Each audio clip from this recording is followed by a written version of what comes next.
The National Oceanic and Atmospheric Administration, also known as NOAA. The group says the cuts could leave weather offices dangerously understaffed, potentially putting lives at risk as hurricane season looms. For more on this, let's bring in national correspondent Dave Malkoff. Dave, why is this warning from these former National Weather Service leaders so significant?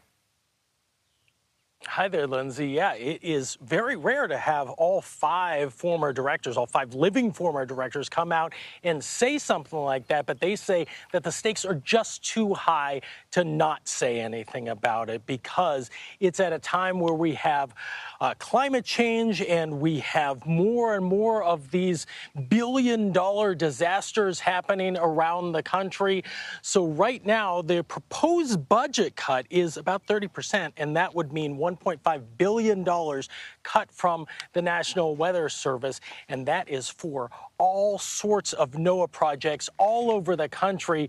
It's not just the radar that you see. There are so many projects, Lindsay, that will be impacted by these cuts. $1.5 billion, not a number to scoff at. How could these changes impact the ability to forecast the weather? Well, one thing that we've been looking at is weather balloons. And if you've never seen one of these, this is it. It is filled with hydrogen because hydrogen is less expensive than helium. Helium has actually got very expensive recently, but this will go up into the upper atmosphere. And this, Lindsay, is the tiny little computer that actually sends data down, and it cuts through the sky as it goes into the air. And if you think of the atmosphere as a birthday cake, it just cuts through all those layers.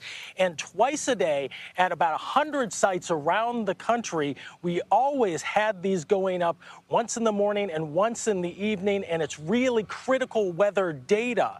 But now we have about 15 of those sites that have either cut down to once per day or they've cut out their weather balloon launches altogether.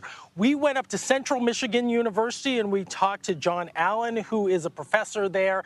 And really, it comes down to this kind of human science that really drives the weather. Listen to this. Unless someone's going to pay the bill, nobody's going to be doing these launches without the Weather Service doing what it does. Yeah, it's really critical because this is where you get the weather data from, Lindsay. It doesn't just magically appear on your phone. It's because of these launches. It's because of the people on the ground and the expertise is where you get the information that saves you from hurricanes, from tropical storms, from tornadoes, hail events, all these different things that could happen around the country.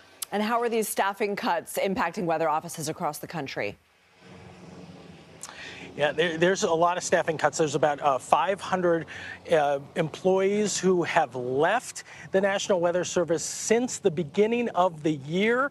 And even here at NWS Atlanta, they actually have some staffers who are filling in the gaps, going out west and actually sitting in for a couple weeks. They stay at a hotel, they sit in there, and they fill in the gaps out there.